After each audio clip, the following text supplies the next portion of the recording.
za wachitikira lero ndiwe maso ndi maso.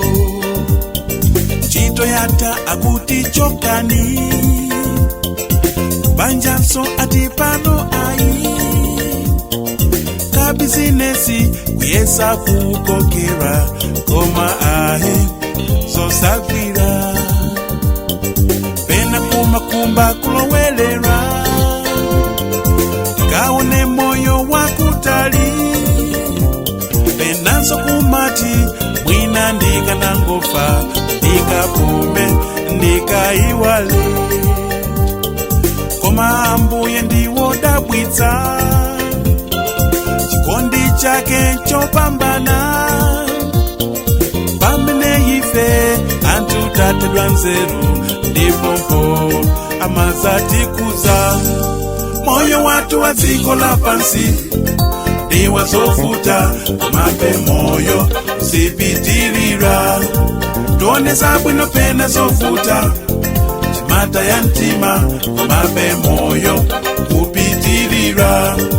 Moyo watu ndi moyo wovuta ndipo supanganika komabe moyo usaime.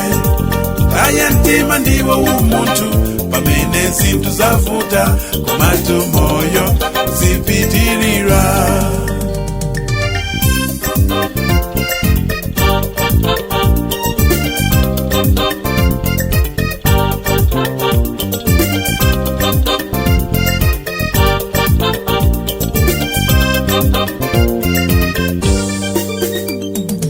Anthu ambiri akuvutika padziko patu palizokoma koma chikhulupiriro ndinso chiyembekezo tsiku lawo linadzafika.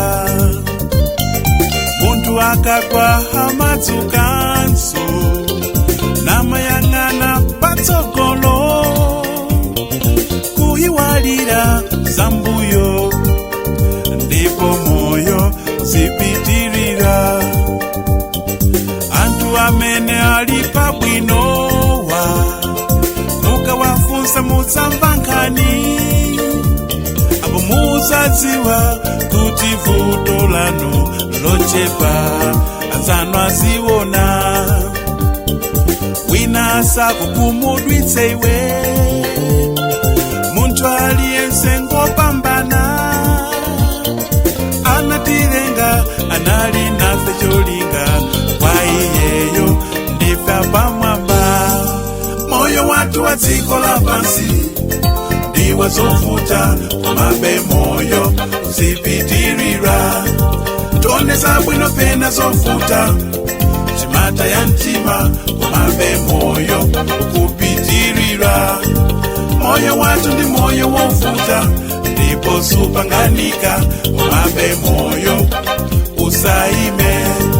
Kaya mtima ndiwo umuntu pamene zinthu zavuta komatu moyo uzipitirira.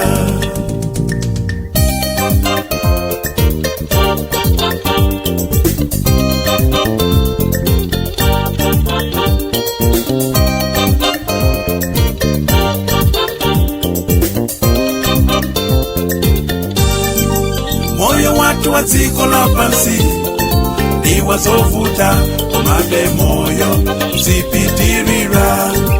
Tionesa bwino pena zovuta chimata ya mtima komabe moyo kupitirira.